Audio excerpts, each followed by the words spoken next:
In COVID-19, The Birth of a Killer, Dr. Jonathan S. A Swift masterfully unravels the tangled web of political intrigue, scientific mishaps, and personal ambitions that led to one of the most devastating events of our time: an accidental release of a newly produced deadly airborne virus from the Wuhan Biological Weapons Research Facility within the Wuhan Institute of Virology.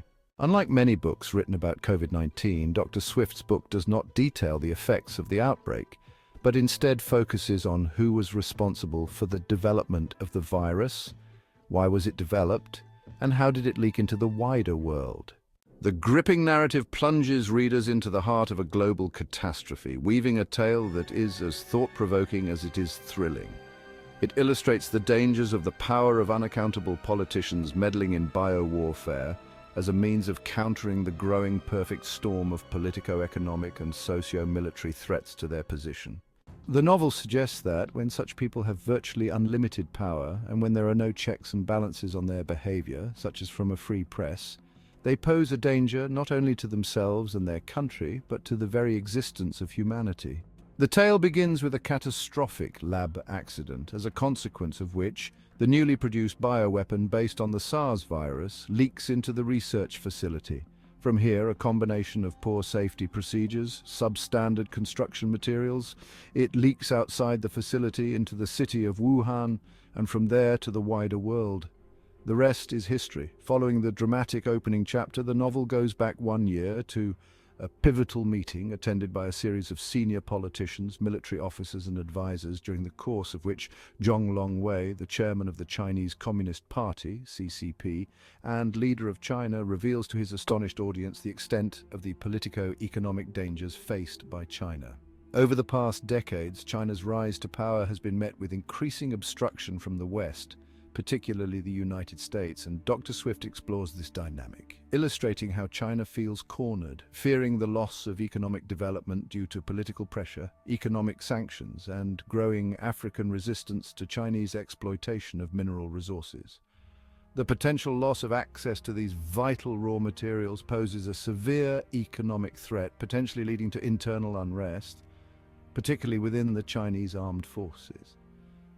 Civil disobedience, fueled by dissatisfaction over pollution and contaminated food, harks back to the Tiananmen Square protests, underscoring the fragility of China's socio-political fabric. Discussions about economic challenges in Africa, political dissent in Hong Kong, and threats posed by Taiwan underscore the strategic planning needed to navigate these multifaceted issues. Zhong instructed each delegate to speak with their respective subordinates and then report back on how their organization might best help prevent the forthcoming doom-laden scenario. The Navy, Air Force, and rocket forces highlight their operational constraints, emphasizing the dire need for resources and confirming that they can do little to prevent imminent economic collapse with accompanying socio-political breakdown of the well-ordered Chinese society. The Strategic Support Force's critique of the Defense Force's inadequacy underscores a sense of powerlessness in tackling the national predicament, setting the stage for critical decisions. Dr. Swift intricately details the complexity of handling these problems delicately, such as avoiding heavy-handed approaches to prevent incidents reminiscent of Tiananmen Square. Concerns about North Korea's missile development, Russia's actions in Eastern Europe, and China's expanding influence in Africa add to the tension. The author skillfully navigates the labyrinthine corridors of Chinese political power, spotlighting key figures such as General Secretary Zhong Longwei and Minister of National Defense Huang Bin-wei. These characters, caught in the crossfire of power struggles and personal vendettas, must navigate the treacherous waters of military control and political authority. The story's tension is palpable, as Dr. Swift exposes the vulnerabilities within a system marked by secrecy and corruption.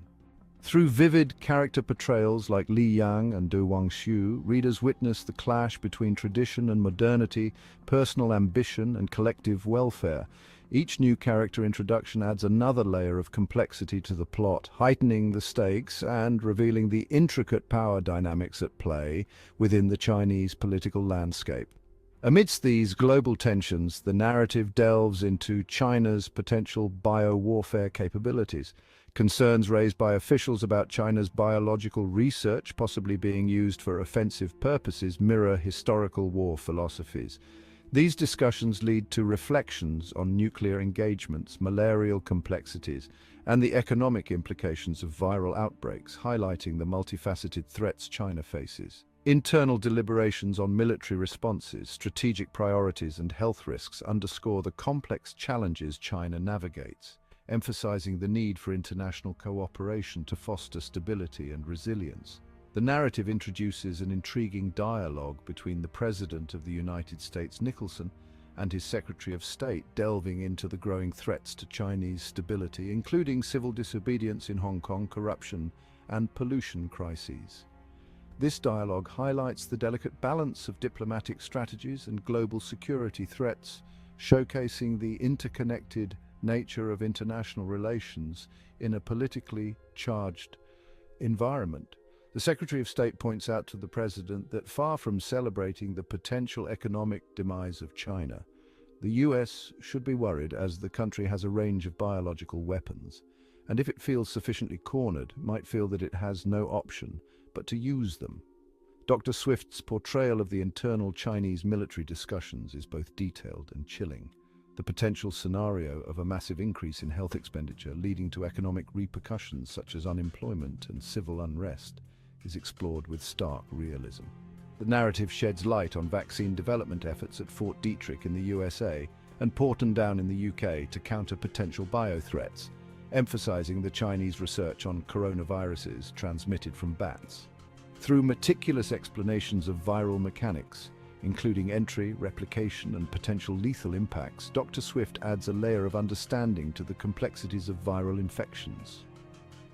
A later meeting in the Oval Office in the White House underscores the strategic importance of the USA's Fort Detrick's research in safeguarding national security against biological threats.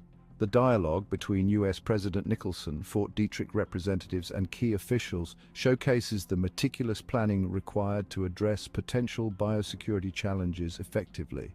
The narrative dives into virus identification, mutation, and cross-species transmission, underscoring the gravity of ongoing research efforts in addressing evolving viral threats and enhancing national preparedness against potential biological warfare. As the plot unfolds, the narrative shifts back to the Wuhan Institute of Virology. Detailed descriptions of research on various viruses and vaccines showcase the extensive work being done at the facility. There is also the suggestion that, as traditional methods appear incapable of solving China's economic problems, some unscrupulous members of the CCP have authorized the development of a bioweapon based on the coronavirus strain. The excuse the scientists responsible for its development are given is that it has to be manufactured in order to counter the threat posed by the USA, which has already produced similar weapons. The story delves into the dynamics of power, secrecy, and deceit within the realms of national security and government operations. The excuse presented to the Chinese bioscientists is that they have to be prepared to counter the threat from US bioweapons research, which already has such weapons and intends to release them off the coast of North Korea, from where the virus will be carried inland. This false intelligence is fed to a pro-communist US media outlet by a Chinese spy based in Maryland, USA. Despite this claim being utterly false, the Chinese scientists have no means of independently verifying this claim and are forced to take it at face value. The decision to proceed with the development of a weaponized version of the coronavirus, spearheaded by Chairman Zhong, underscores the story's chilling realism. Military personnel are tasked with its development, utilizing existing facilities in Wuhan and Guangzhou to avoid extra costs, and are instructed to subcontract the work to a civilian builder from Beijing, who can provide plausible deniability to the Chinese politico-military involvement. Unbeknown to the Chinese military, the builder hired for this mysterious project at the Wuhan Virology Institute happens to be paid to provide low-grade intelligence to the Japanese secret services, the representative of which is based in the Japanese embassy in Beijing.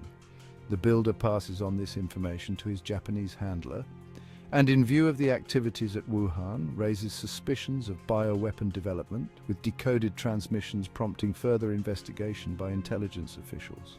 Whilst China is engaged in the production of a bioweapon, the Taiwanese Secret Service, the NSB, discusses American inquiries about China's viral warfare capabilities, signaling the importance of intelligence sharing.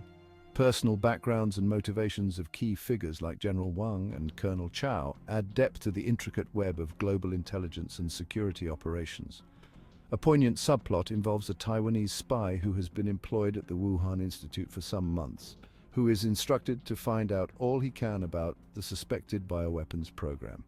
Meanwhile, in Wuhan, a Taiwanese spy, unmasked during a security check, faces imminent capture, his composed demeanor masking a bitter anticipation of his fate. He commits suicide rather than face brutal interrogation by the Chinese security services. The narrative threads a tapestry of cloak-and-dagger intrigue and high-stakes subterfuge where governmental duplicity and covert agendas reign supreme. The narrative intricately weaves together the themes of loyalty and betrayal, as characters like Colonel Dai, General Zhao, and the Japanese spy navigate the treacherous waters of covert operations and surveillance tactics. As the tension mounts, the narrative shifts to Japan, where a police captain's fishing trip is interrupted by urgent calls from Tokyo. This subplot hints at the complex web of intrigue and covert operations intertwining across borders. In a high-stakes narrative unfolding across undisclosed locations, the tragic demise of Dr. Wang marks a gripping turn filled with espionage, treachery, and secret alliances. The complexities of Colonel Yin's arrest and the unsettling possibility of a traitor within the ranks of the Taiwanese Secret Service add layers of intrigue and suspense. Meanwhile, General Zhang, head of the Wuhan facility, faces mounting pressure from his political masters to accelerate the project involving weaponized viruses, while whispers of spies and covert operations swirl around him. The unsuspecting Chinese builder in Wuhan is betrayed and brutally interrogated, but can tell the authorities nothing other than he has been paid by a Korean employee of a car manufacturer to provide intelligence on the developments within the Wuhan facility. The reason given was that the facility was being given a facelift prior to being sold, and the Koreans wanted to know everything so they would be in an advantageous position when it came to making a bid. The facility authorities decide, rather than simply executing the builder, he can be used to provide misinformation to his masters, suggesting that there are only minor modifications being carried out, and to give the impression that it's part of a more wider regeneration program of Chinese official buildings. The information is duly passed on to Japanese intelligence, who share this with their allies. However, at the last minute, the Japanese intelligence operative realized the double-cross nature of the information received, and rather than attempt to contact Tokyo directly for fear that Chinese electronic surveillance would intercept his transmission, he makes an unscheduled flight to Tokyo to deliver crucial information to CRO, the Japanese intelligence service. COVID-19, the birth of a killer, masterfully navigates through interconnected characters and intricate power dynamics within the Wuhan Institute, the Korean and Taiwanese security services, and the US response. The intricate plot, interrogations, and shocking revelations implicating high-level officials create an atmosphere of escalating suspense. Dr. Swift's narrative intricately weaves a tale of betrayal, espionage, and the high stakes of uncovering covert operations within the shadows of power and authority. Dr. Jonathan S. Swift's COVID-19, The Birth of a Killer, is a thought-provoking exploration of ambition, betrayal, and the high stakes of scientific discovery gone awry. With meticulous attention to detail and a gripping narrative style, Dr. Swift immerses readers in a world teetering on the brink of disaster. This is a tale where personal vendettas and political maneuvering set the stage for a catastrophic chain of events, painting a vivid picture of a society grappling with the consequences of unchecked power and hidden agendas, all of which contribute to the dangerously poor safety standards for an illegally weaponized virus.